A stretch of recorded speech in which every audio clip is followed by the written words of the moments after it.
922 centimeters in feet? First of all, we need to know the value of 1 centimeter in feet.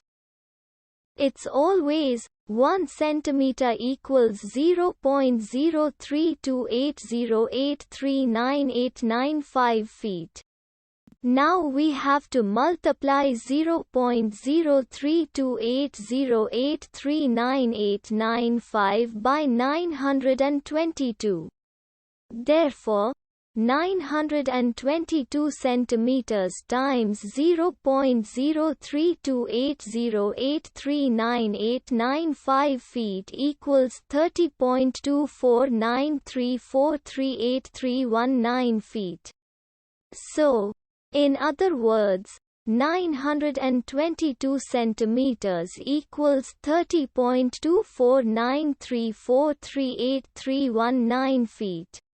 We hope you have enjoyed this video. Please like and subscribe to our channel for more videos like this.